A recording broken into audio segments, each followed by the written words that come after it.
नमस्कार। देखिए, आज की इस वीडियो में हम गंगा नदी तंत्र को देखेंगे। इसके पहले वाले वीडियो में हम सिंधु नदी तंत्र और ब्रह्मपुत्र नदी तंत्र को कवर किए थे। तो आज की इस वीडियो में हम देखेंगे गंगा नदी तंत्र को, और वीडियो के लास्ट में हम प्रीवियस ईयर क्वेश्चन को भी देखेंगे जो सभी तरह के एग्जामों में पूछे गए हैं। तो बहुत ही ज़्यादा महत्वपूर्ण टॉपिक है, तो वीडियो को आप ध्यान से देखिएगा। तो चलिए अब वीडियो को शुरू करते हैं। तो आइए अब शुरू करते हैं। तो देखिए, आपको एक बेसिक जानकारी पता होगी कि गंगा नदी जो है वो कहाँ से आती है। तो आप जानते हैं कि गंगा नदी उत्तराखंड से आती है, ठीक है। तो देखिए, उत्तराखंड में गंगा नदी जो है वो बनती है, वहीं पर गंगा नदी का निर्माण होता है। तो ये बहुत ज़्यादा जरूरी हो जाता है जानना कि गंगा नदी का जो है कैसे निर्माण होता है, कैसे वहाँ पर वो बनती है। तो देखिए, हम उसी को समझेंगे डायग्राम के माध्यम से, और आपके पूरे दिमाग में ये फिट हो जाएगा कि गंगा नदी का निर्माण कैसे होता है, गंगा नदी उत्तराखंड में कैसे बनती है। पूरा मैं आपको डायग्राम के माध्यम से ये बताऊंगा। तो देखिए, उत्तराखंड में एक स्थान है संतोपत हिमानी। हिमानी का मतलब होता है बर्फ, बर्फ का पहाड़। तो संतोपत हिमानी है, और संतोपत हिमानी से दो नदियां चलती है, जैसा कि आप इमेज में देख रहे हैं कि एक है विष्णु गंगा और एक है धौली गंगा, ठीक है। तो एक तरफ से आती है विष्णु गंगा और एक तरफ से आती है धौली गंगा, और ये दोनों नदियां जो है संतोपत हिमानी से चलती है, ठीक है। और ये आगे चल के दोनों जो है एक दूसरे में मिल जाती है। विष्णु गंगा और धौली गंगा जो है दोनों मिल जाती है और एक नदी के रूप में बहती है। अब देखिए, दोनों नदियां कहाँ पर मिलती है, तो विष्णु प्रयाग में मिलती है। तो ध्यान रखिएगा कि विष्णु गंगा और धौली गंगा जो है ये दोनों नदियां विष्णु प्रयाग में मिलती है, और विष्णु प्रयाग से एक नदी का रूप ले लेती है, और उस नदी का नाम पड़ता है अलकनंदा नदी। जो ये लाल कलर की आप बड़ी वाली नदी देख रहे हैं, ये कौन सी नदी है? अलकनंदा नदी है, जिसका निर्माण विष्णु प्रयाग से होता है, विष्णु गंगा और धौली गंगा के मिलने से, ठीक है। अब देखिए, आपको दिशा का ज्ञान होना अति आवश्यक है। देखिए, अलकनंदा नदी जो है वो ऊपर से नीचे की तरफ आ रही है। यदि कोई व्यक्ति ऊपर से नीचे की तरफ आएगा तो उसका जो है बाएं तरफ इस साइड होगा, यानी लेफ्ट साइड इधर हो जाएगा, और दाएं तरफ इधर हो जाएगा, यानी राइट साइड इधर हो जाएगा। तो ये दिशा का भी ज्ञान आपको होना चाहिए, ठीक है। अब आइए आगे देखते हैं। तो देखिए, जब अलकनंदा नदी विष्णु प्रयाग से चलती है तो अलकनंदा नदी में बाएं तरफ से एक नदी आके मिलती है, नंदाकिनी नदी। जैसा कि आप इमेज में देख रहे हैं कि यह नंदाकिनी नदी है। तो नंदाकिनी नदी जो है बाएं तरफ से आके मिलती है अलकनंदा नदी में, और कहाँ पर मिलती है? तो नंद प्रयाग में मिलती है। देखिए, 5 प्रयाग है हिंदू धर्म में, और पांचों प्रयाग से जो है प्रश्न पूछा जाता है। और यकीन रखिए, मैं आपको पांचों प्रयाग जो है ट्रिक के माध्यम से बता दूंगा कि आपके दिमाग में सेट हो जाएगा। और ये भी आपको बता दूंगा ट्रिक से कि किस प्रयाग में कौन सी नदी आकर मिलती है, वो पूरी तरह से आपको याद हो जाएगा, ठीक है। तो देखिए, बाएं तरफ से आती है नंदाकिनी नदी और आके अलकनंदा नदी में मिल जाती है नंद प्रयाग में। किस प्रयाग में मिलती है? तो नंद प्रयाग में मिलती है, ठीक है। उसके बाद देखिए कि बाएं तरफ से ही एक और नदी आकर मिलती है अलकनंदा में, जिस नदी का नाम है पिंडार नदी। कौन सी नदी है? तो ये पिंडार नदी है, और अलकनंदा में ही आकर मिलती है। और कहाँ पर मिलती है? तो कर्ण प्रयाग में मिलती है, ठीक है। तो कर्ण प्रयाग में बाएं तरफ से एक नदी आकर मिलती है पिंडार नदी अलकनंदा में, ठीक है। तो इसको भी आप ध्यान में रखिएगा। उसके बाद देखिए कि अलकनंदा नदी और आगे बढ़ती है, और आगे जैसे बढ़ती है तो देखिए कि दाएं तरफ से एक नदी आती है केदारनाथ से, मंदाकिनी नदी। देखिए, बाएं तरफ से आती है नंदाकिनी नदी, और दाएं तरफ से आती है मंदाकिनी नदी, जो केदारनाथ धाम से आती है, ठीक है। तो मंदाकिनी नदी आकर अलकनंदा में मिल जाती है, और कहाँ पर मिलती है? तो रुद्रप्रयाग में मिलती है। किस स्थान पर मिलती है? रुद्रप्रयाग में मंदाकिनी नदी अलकनंदा में आकर मिल जाती है, ठीक है। उसके बाद अलकनंदा नदी और आगे बढ़ती है, और आगे बढ़ते हुए जैसे ही आती है देवप्रयाग में, तो देखिए दाएं तरफ से ही एक और नदी आती है भागीरथी नदी, ठीक है। तो ये है भागीरथी नदी, और भागीरथी नदी आकर देवप्रयाग में अलकनंदा में मिल जाती है, ठीक है। देखिए, इतनी सारी नदियों के मिलने के बाद देवप्रयाग के बाद जो अलकनंदा नदी बहती है, उस नदी का नाम पड़ता है गंगा नदी। जैसा कि आप इमेज में देख रहे हैं कि देवप्रयाग के बाद जो नदी बह रही है अलकनंदा नदी, उसका नाम पड़ता है गंगा नदी, ठीक है। तो आपसे प्रश्न पूछता है कि गंगा नदी जो है कहाँ से बनती है या फिर कहाँ से निकलती है? तो देवप्रयाग से निकलती है, ठीक है। और किसके किसके मिलने के बाद, तो देखिए कि भागीरथी आई है दाएं तरफ से और अलकनंदा में आकर मिल गई है। तो जहां पर अलकनंदा और भागीरथी नदी मिलती है और वहां से जब नदी बहती है तो उस नदी का नाम पड़ता है गंगा नदी। ठीक है, तो इसको आप याद रखिएगा। अब आइए हम आगे देखते हैं। तो देखिए, जब भागीरथी नदी अलकनंदा में मिलने के लिए आती है तो भागीरथी नदी जो है वह अकेले नहीं आती है, अपने साथ एक नदी को लेकर आती है। उस नदी का नाम है भिलांगना नदी। जैसे कि आप इमेज में देख रहे हैं कि ये जो है भिलांगना नदी है।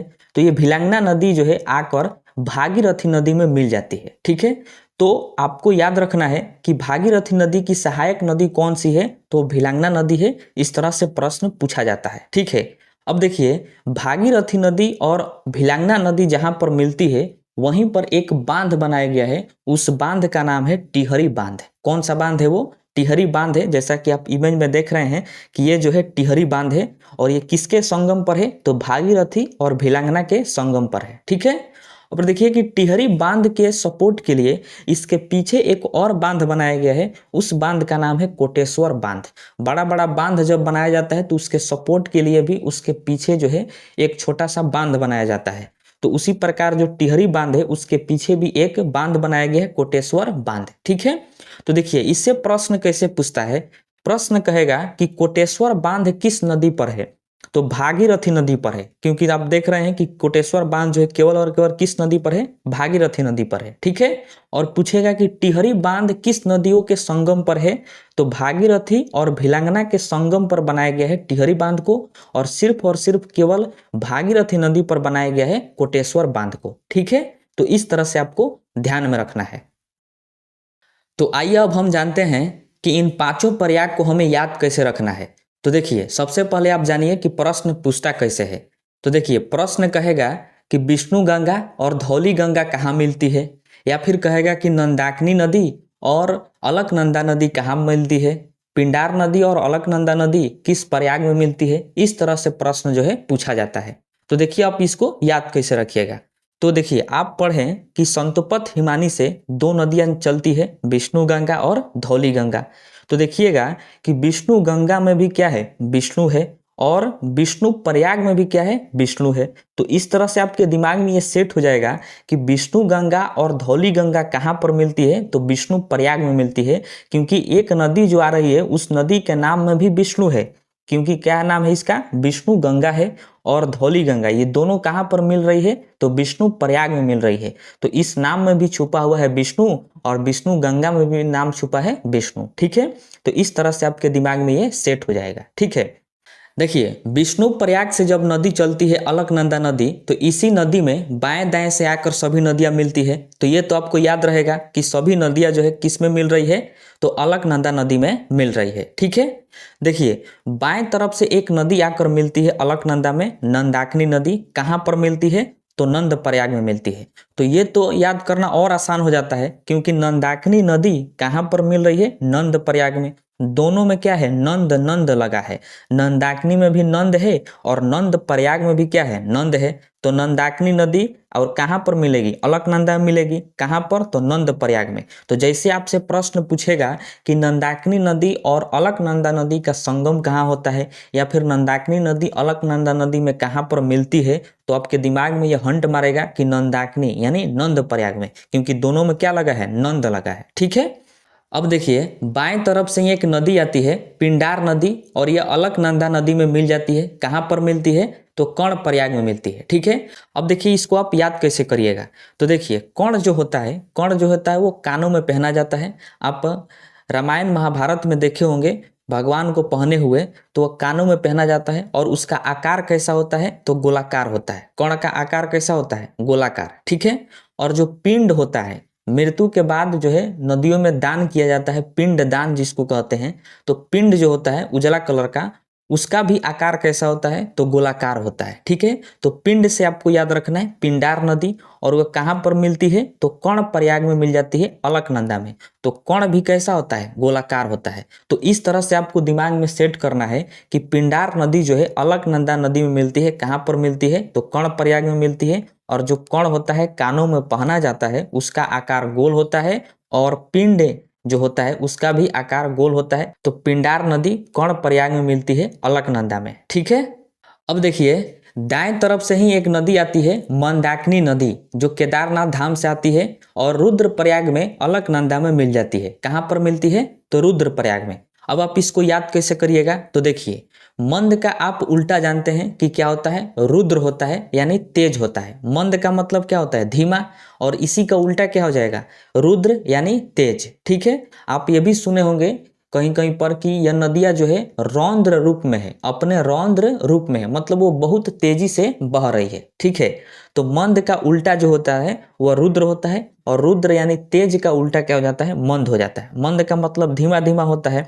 तो देखिए मंदाकिनी नदी कहाँ पर आकर मिलती है अलकनंदा में? तो रुद्रप्रयाग में मिलती है, क्योंकि मंद का उल्टा क्या हो जाता है? रुद्र होता है। तो इस तरह से आपको दिमाग में इसको सेट रखना है कि मंदाकिनी नदी कहाँ पर मिलती है? तो रुद्रप्रयाग में मिलती है। मंद का मतलब होता है धीमा और रुद्र का मतलब होता है तेज। तो ये एक दूसरे का क्या है? अपोजिट है, यानी उल्टा है। तो मंदाकिनी नदी केदारनाथ धाम से निकलकर अलकनंदा नदी में रुद्रप्रयाग में मिल जाती है। ठीक है, रुद्र का मतलब होता है बहुत तेज और मंद का मतलब होता है धीमा। तो इस तरह से आप इसको याद रखिएगा। अब देखिए कि दाएं तरफ से ही एक नदी आती है भागीरथी नदी, और यह आकर देवप्रयाग में अलकनंदा में मिल जाती है। तो देखिए भागीरथी में देखिए कि इसमें एक वर्ड छुपा है रथी। रथी का मतलब क्या है? रथ। भागीरथी, रथी का मतलब क्या हो जाएगा? रथ। और रथ का उपयोग कौन करते हैं? तो भगवान करते हैं। भगवान यानी देव। कौन करते हैं? देव। भगवान को ही क्या कहा जाता है? देव कहा जाता है। तो भागीरथी नदी जो है वह अलकनंदा में देवप्रयाग में मिल जाती है। कहाँ पर मिलती है? तो देवप्रयाग में मिलती है। भागीरथी में है रथ, और रथ का उपयोग करते हैं देव। देव यानी भगवान। तो इस तरह से आप इसको रिलेट करके याद करिएगा। ठीक है, तो देखिए देवप्रयाग से ही अब गंगा नदी का निर्माण हो जाता है, यानी गंगा नदी यहीं से बनती है और आगे बढ़ती है। अब आइए हम गंगा नदी के बारे में पढ़ते हैं। तो आइए हम सबसे पहले गंगा नदी के बारे में बेसिक जानकारी को जान लेते हैं। तो देखिए गंगा नदी जो है यह भारत की सबसे पवित्र एवं सबसे लंबी नदी है। कौन है? तो गंगा नदी। इसकी लंबाई की बात करें तो ये इसकी लंबाई है 2525 किलोमीटर। ठीक है, तो इसको ध्यान में रखिएगा कि गंगा नदी की टोटल लंबाई कितनी है? तो 2525 किलोमीटर है। इसे 2008 में भारत का राष्ट्रीय नदी घोषित किया गया था। ध्यान दीजिएगा कि भारत का राष्ट्रीय नदी कौन सा है? तो वह गंगा नदी है। और कब घोषित किया गया था? तो 2008 में। ठीक है, यह भारत में 5 राज्यों से होकर गुजरती है। गंगा नदी जो है भारत में कितने राज्यों से होकर जाती है? तो 5 राज्यों से। उत्तराखंड, उत्तर प्रदेश, बिहार, झारखंड और पश्चिम बंगाल। तो इन 5 राज्यों से होकर गंगा नदी बहती है और उसके बाद बंगाल की खाड़ी में जाकर गिरती है। ठीक है, अगर देश की बात करें तो गंगा नदी 2 देशों से गुजरती है, भारत और बांग्लादेश। एक तो अपना देश जहां से गंगा नदी निकलती है, और अपना पड़ोसी देश है बांग्लादेश, वहां पर जाती है और उसके बाद बंगाल के खाड़ी में गिर जाती है। तो यानी गंगा नदी 2 देशों में जाती है। ठीक है, देखिए गंगा नदी जो है यह भारत का सबसे बड़ा अपवाह तंत्र बनाती है। अपवाह तंत्र का मतलब होता है गंगा नदी जब बहती है तो इसके साथ जो है बहुत सारी सहायक नदियां भी बहती है। मतलब बहुत सारी सहायक नदियां दाएं बाएं से आकर इस नदी में मिलती है, तो उसको कहा जाता है अपवाह तंत्र। यानी गंगा नदी जो है ये भारत का सबसे बड़ा अपवाह तंत्र बनाने का काम करती है। ठीक है, और देखिए भारत का सबसे बड़ा बेसिन जो है वो गंगा नदी का ही है। बेसिन का मतलब होता है कि बहुत बड़ा भूभागों की सिंचाई गंगा नदी के पानी से की जाती है, तो उस भूभाग को बेसिन कहा जाता है। हालांकि बेसिन के बारे में हमने बहुत बढ़िया तरीका से इसके पहले वाले वीडियो में बताया है। ठीक है, देखिए गंगा नदी में बैक्टीरिया फेज जीवाणु पाया जाता है। ये जो बैक्टीरिया फेज जीवाणु होता है यह हानिकारक जीवों को खा जाता है, उसको मार देता है। इस वजह से गंगा नदी जो है पूरा शुद्ध होती है और साफ होती है। हालांकि देखिए कि जहाँ से गंगा नदी बनती है वहीं पर आपको शुद्ध देखने को मिलेगी गंगा नदी, क्योंकि वहाँ पर उतना कचरा वगैरह नहीं है, वहीं से वो गंगा नदी बनती है जहाँ से। लेकिन जैसे ही अदर राज्यों में प्रवेश करती है, जैसे उत्तर प्रदेश, बिहार, झारखंड, पश्चिम बंगाल, तो इनमें जो है फैक्ट्रियों का कचरा, बहुत सारा गंदगी जो है गंगा नदी में प्रवाहित कर दिया जाता है, बहवा दिया जाता है, जिस वजह से गंगा नदी जो है आज अशुद्ध हो गई है। ठीक है, तो इतना कचरा है कि उसमें जो बैक्टीरिया फेज है वही नहीं है, तो फिर वो गंगा नदी शुद्ध कहाँ से होगी। ठीक है, तो जहाँ से निकलती है वहीं पर थोड़ा बहुत शुद्ध है गंगा नदी, जैसे भागीरथी नदी भी है। तो वही सब क्या है कि शुद्ध है। बाकी जगहों पर गंगा नदी उतना शुद्ध नहीं है। ठीक है, तो ये थे सब बेसिक जानकारी। अब आइए हम इसको डायग्राम से समझते हैं कि गंगा नदी में कौन कौन सी सहायक नदी आकर मिलती है, जो एग्जामों में पूछा जाता है। तो आइए अब हम इसको डायग्राम से समझते हैं। तो देखिए, आप जान चुके हैं कि गंगा नदी जो है वह देवप्रयाग से चलती है। तो यहाँ पर आप देख सकते हैं कि यहाँ पर है देवप्रयाग। ठीक है, तो यहीं से गंगा नदी निकलती है, यहीं से गंगा नदी चलती है और उत्तराखंड के ही हरिद्वार में पहुँचती है। देखिए, हरिद्वार जो है ये बहुत ही पवित्र स्थल है हिंदू धर्म के लिए। तो गंगा नदी हरिद्वार में पहुँचती है। तो बस आपको इसमें इतना ही याद रखना है कि क्वेश्चन आपसे पूछता है कि हरिद्वार जो है वो किस नदी के तट पर है, तो गंगा नदी के तट पर है, जैसा कि आप इमेज में देख रहे हैं। ठीक है, अब देखिए हरिद्वार के बाद जो है उत्तराखंड खत्म हो जाता है। अब गंगा नदी जो है उत्तर प्रदेश में प्रवेश करती है। ठीक है, तो यहाँ तक जो है उत्तर प्रदेश है। हरिद्वार के बाद गंगा नदी उत्तर प्रदेश में प्रवेश करती है। ठीक है, तो देखिए गंगा नदी जब उत्तर प्रदेश में प्रवेश करती है तो गंगा नदी के बाएं तट से एक नदी आती है, रामगंगा नदी। देखिए रामगंगा नदी जो है यह उत्तराखंड के नैनीताल से आती है। ठीक है, तो इसको ध्यान रखिएगा कि उत्तराखंड के नैनीताल से रामगंगा नदी आती है और उत्तर प्रदेश में प्रवेश करती है और उसके बाद जो है कन्नौज जिला में गंगा नदी में मिल जाती है। ठीक है, तो ध्यान रखिएगा कि रामगंगा नदी किस जिला में गंगा नदी में मिलती है, तो कन्नौज जिला में, जो उत्तर प्रदेश का जिला है। ठीक है, और ये नैनीताल से आती है जो कि उत्तराखंड में है। ठीक है, देखिए गंगा नदी की जो सबसे पहली सहायक नदी है वह रामगंगा नदी है, क्योंकि आप इसमें देख सकते हैं कि यह सबसे पहली सहायक नदी है, क्योंकि यही रामगंगा नदी जो है ये सबसे पहले आके गंगा नदी में मिली है कन्नौज जिला में। ठीक है, तो इस वजह से प्रश्न पूछता है कि गंगा नदी की सबसे पहली सहायक नदी कौन सी है, तो वह रामगंगा नदी है। इसमें भी गंगा लगा है और गंगा में तो गंगा है ही। ठीक है, एक और प्रश्न इसमें ध्यान रखिएगा कि जो कॉर्बेट राष्ट्रीय उद्यान है वो रामगंगा नदी के तट पर है। ठीक है, तो रामगंगा नदी के तट पर कौन सा उद्यान है, तो कॉर्बेट राष्ट्रीय उद्यान है। ठीक है, देखिए गंगा नदी और आगे बढ़ती है और उत्तर प्रदेश के इलाहाबाद यानी प्रयागराज में पहुंचती है। इलाहाबाद इसका पुराना नाम है, प्रयागराज जो है इसका नया नाम है। तो यहाँ पर एक नदी आके मिलती है गंगा नदी में, यमुना नदी। यमुना नदी जो है ये यमुनोत्री हिमनद से चलती है, जैसा कि आप इमेज में देख रहे हैं कि ये जो है यमुना नदी है और ये यमुनोत्री हिमनद से चलती है जो कि उत्तराखंड में है। ठीक है, देखिए हिमालय का जो बंदर पूंछ श्रेणी है वहीं पर है यमुनोत्री हिमनद यानी यमुनोत्री हिमानी, और वहीं से चलती है यमुना नदी और आके प्रयागराज में गंगा नदी में मिल जाती है। ठीक है, ध्यान रखिएगा कि गंगा नदी की जो सबसे बड़ी सहायक नदी है वह यमुना नदी है, जैसे कि आप इमेज में भी देख रहे हैं कि सबसे बड़ी है।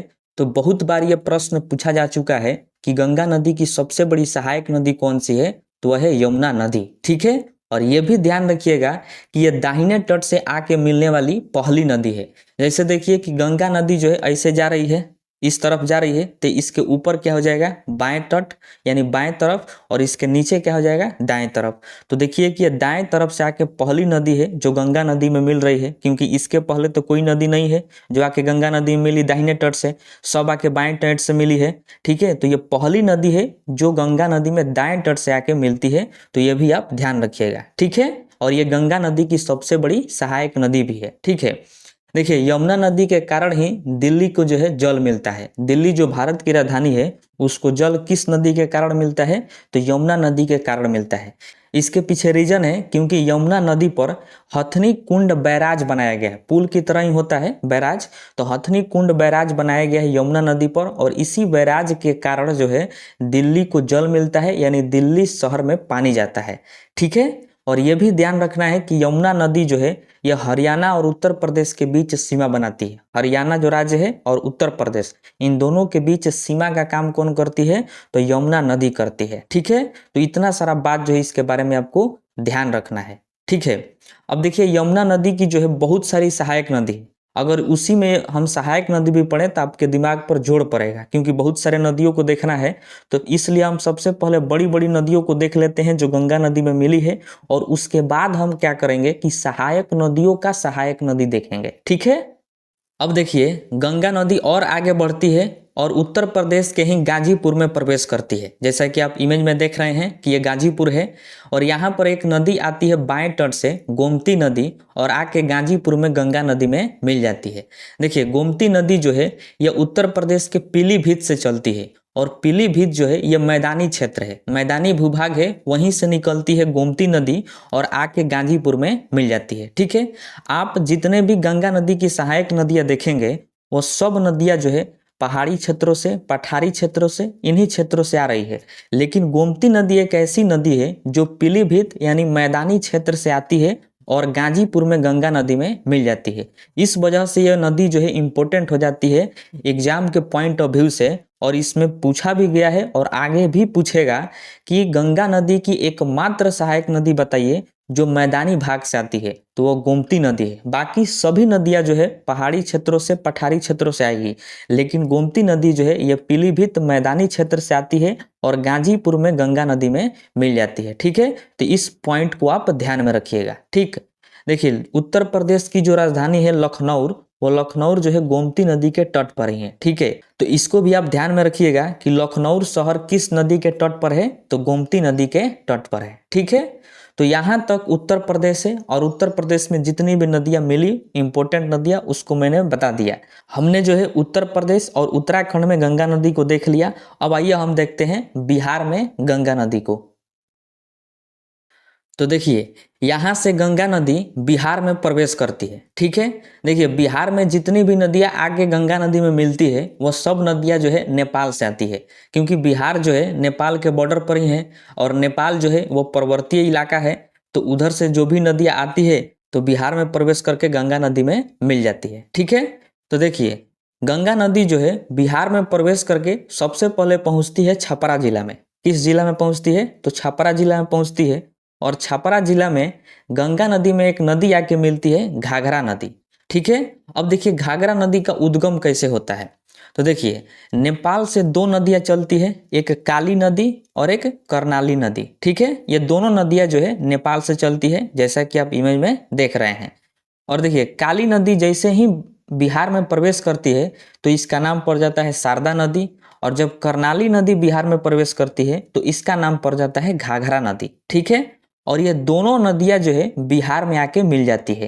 काली नदी जिसको शारदा कहते हैं और कर्णाली नदी जिसको घाघरा कहते हैं, ये दोनों आके बिहार में मिल जाती है। और जाहिर से बात है कि जब मिलेगी तो एक नदी बनेगी, और जो एक नदी बनती है उसी नदी का नाम पड़ता है घाघरा नदी। ठीक है, और ये घाघरा नदी जो है छपरा जिला में आके गंगा नदी में मिल जाती है। ठीक है, तो फिर से इसको समझिए कि नेपाल से दो नदी चलती है, एक काली और दूसरी कर्णाली। ठीक है, काली नदी जब बिहार में प्रवेश करती है तो उसका नाम पड़ता है शारदा नदी, और कर्णाली नदी जब बिहार में प्रवेश करती है तो उसका नाम पड़ता है घाघरा नदी। और ये दोनों नदी जो है बिहार में आके मिल जाती है और मिलने के बाद एक नदी बनती है और उस नदी का नाम पड़ता है घाघरा नदी। और ये घाघरा नदी जो है छपरा जिला में आके गंगा नदी में मिल जाती है। ठीक है, देखिए और एक बात ध्यान रखिएगा कि जो शारदा नदी है उसमें उत्तर प्रदेश से एक नदी आके मिलती है सरयू नदी।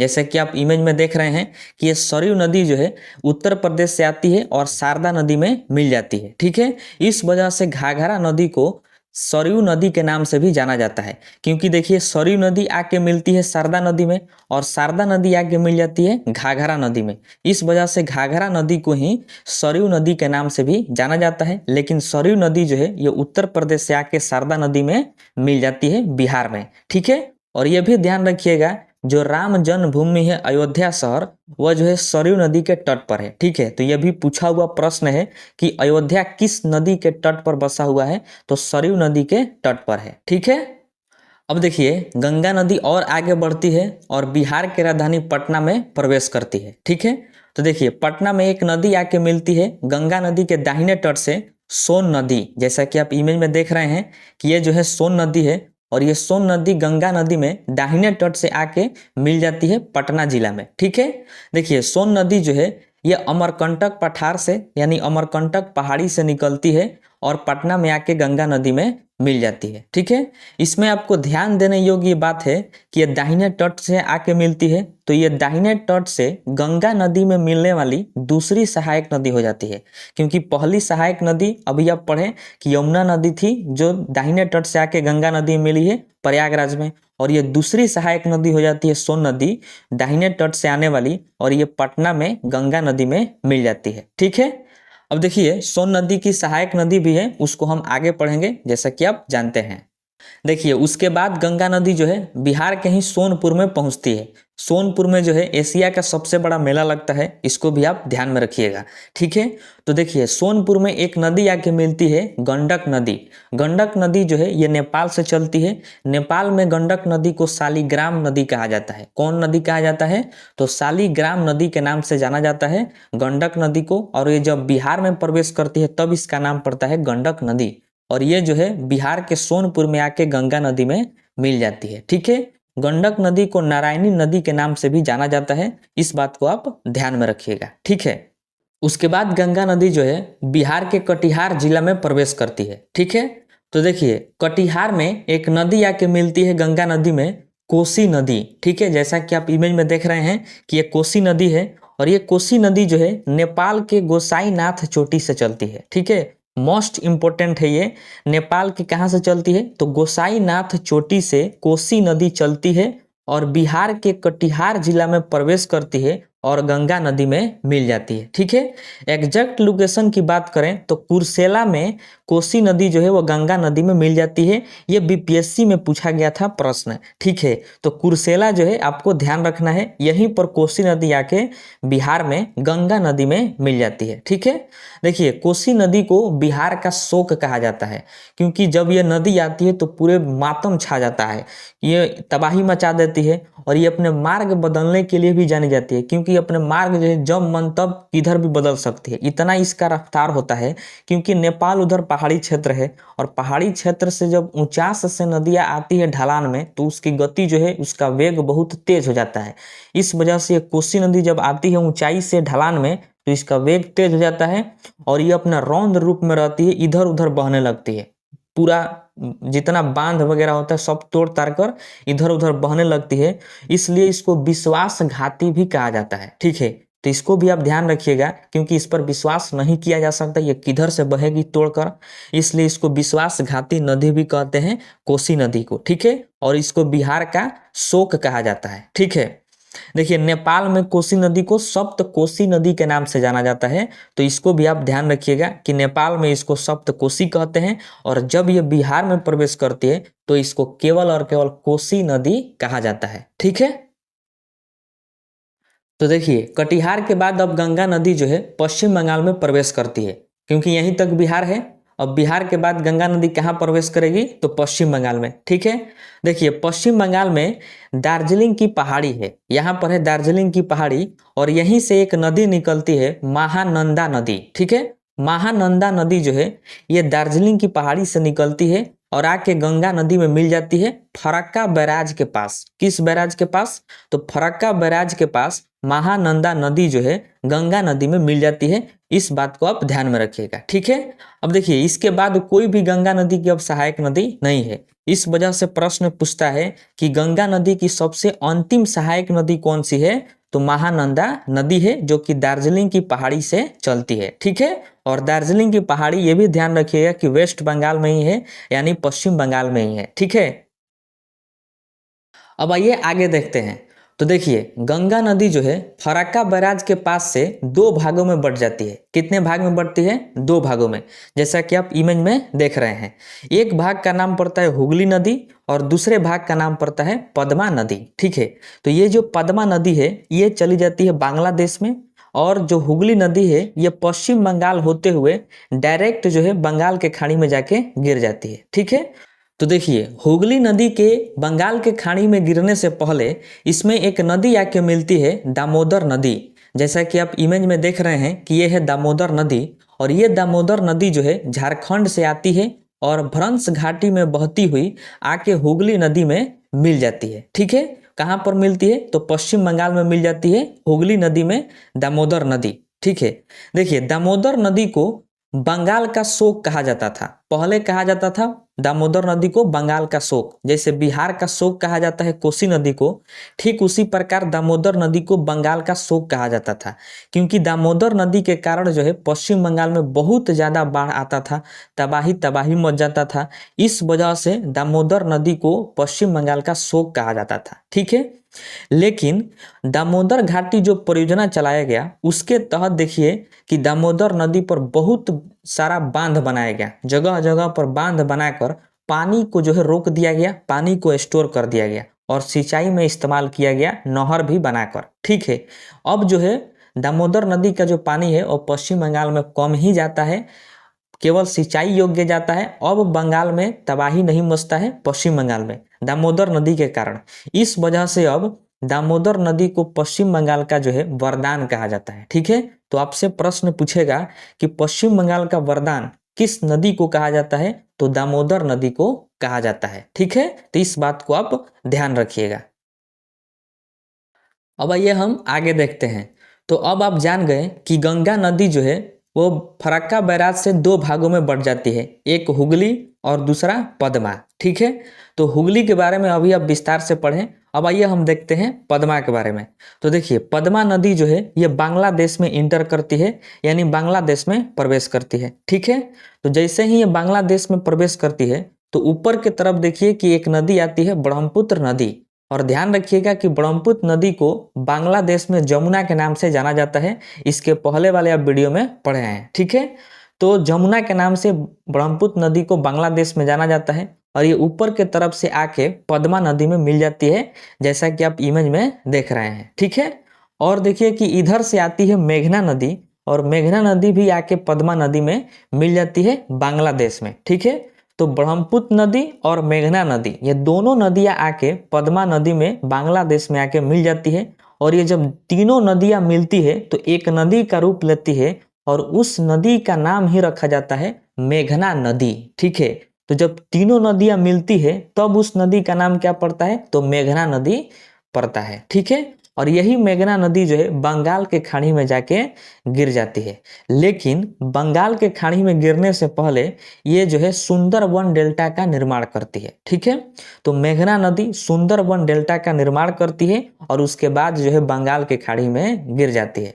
तो इस पॉइंट को आप ध्यान में रखिएगा कि पद्मा नदी, ब्रह्मपुत्र नदी और मेघना नदी तीनों नदियां जब बांग्लादेश में मिलती है तब जाके एक नदी बनती है मेघना नदी। और यही मेघना नदी जो है सुंदरबन डेल्टा का निर्माण करते हुए बंगाल के खाड़ी में गिर जाती है, ठीक है।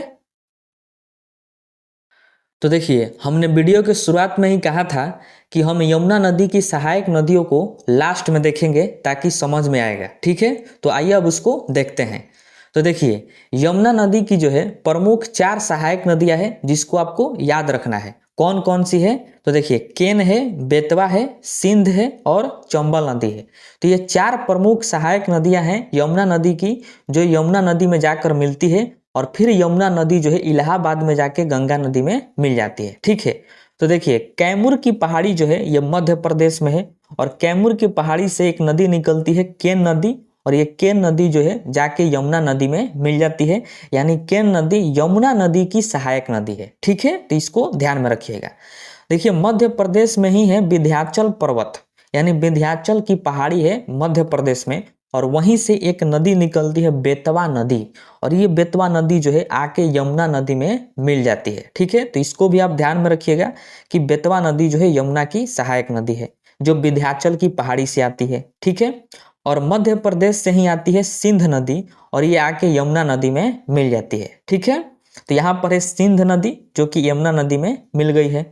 उसके बाद देखिए कि जो मध्य प्रदेश में इंदौर है वहां से एक नदी चलती है चंबल नदी, चंबल घाटी से चलती है चंबल नदी और आके ये यमुना नदी में मिल जाती है, ठीक है। अब देखिए चंबल नदी की जो है 2 सहायक नदियां हैं, एक है काली सिंध नदी और एक है बनास नदी। जैसा कि आप इमेज में देख रहे हैं ये है काली सिंध और ये है बनास नदी, ठीक है। देखिए बनास नदी जो है यह अरावली पर्वत से आती है। अरावली पर्वत कहाँ है, राजस्थान में।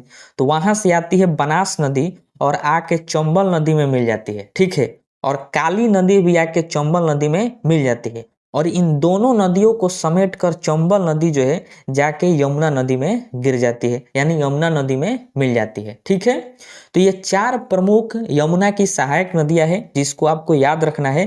केन नदी, बेतवा नदी, सिंध नदी और चंबल नदी। ठीक है, उसके बाद देखिए कि जो सोन नदी है जो अमरकंटक पठार से निकलती है और पटना में गंगा नदी में मिल जाती है, तो उसकी भी एक सहायक नदी है रिहंद नदी। ठीक है, तो ये जो है अमरकंटक के पास से ही निकलती है रिहंद नदी और ये आके सोन नदी में मिल जाती है और सोन नदी जाके गंगा नदी में मिल जाती है। ठीक है, तो इसको आप ध्यान में रखिएगा कि सोन की सहायक नदी कौन है, तो रिहंद नदी है। ये जो है प्रीवियस ईयर में पूछा हुआ प्रश्न है कि सोन नदी की सहायक नदी कौन है, तो रिहंद नदी है। ठीक है,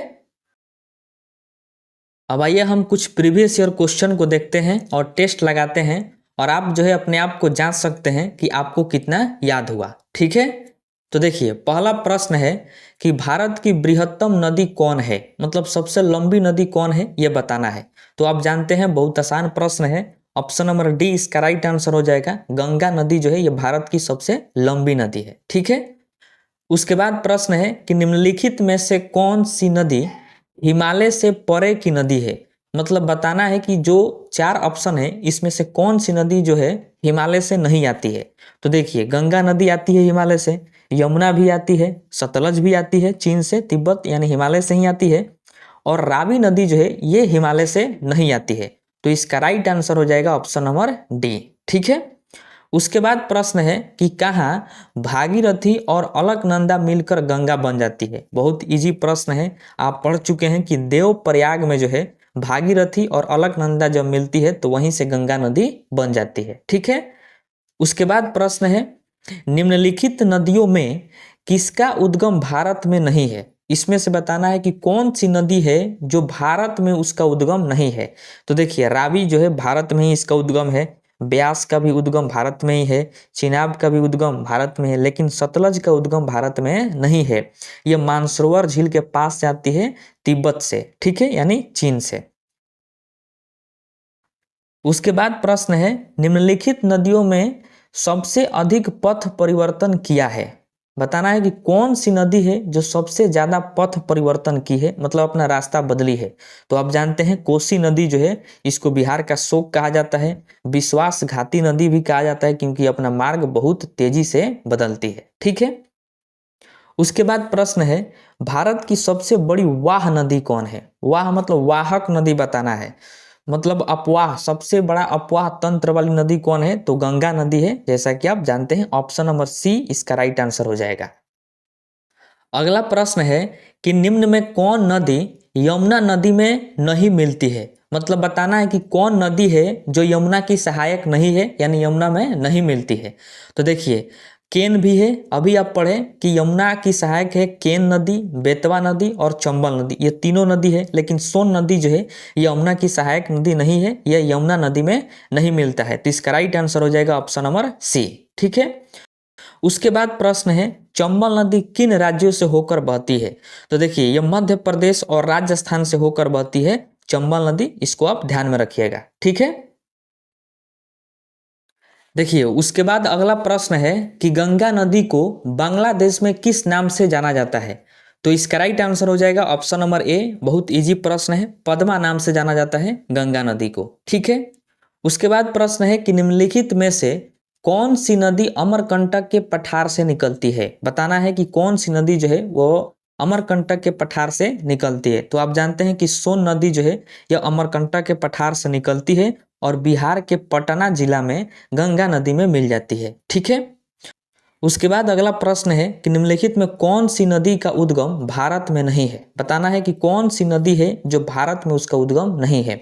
तो कावेरी का उद्गम भारत में है, नर्मदा का भी भारत में ही उद्गम है, रावी तो भारत में ही है, ब्रह्मपुत्र का उद्गम जो है भारत में नहीं है, यह तिब्बत यानी चीन से आती है मानसरोवर झील के पास से। ठीक है, उसके बाद जो है लास्ट प्रश्न है कि विश्व का सबसे बड़ा नदी द्वीप माजुली का निर्माण करने वाली नदी कौन है। मतलब कौन सी नदी है जो विश्व की सबसे बड़ी नदी द्वीप माजुली का निर्माण करती है, उसको बनाती है। तो आप जानते हैं कि वो ब्रह्मपुत्र नदी है। असम में है माजुली द्वीप, जो विश्व का सबसे बड़ा नदी द्वीप है। ठीक है, तो यह ब्रह्मपुत्र नदी पर है, इसको आप ध्यान में रखिएगा।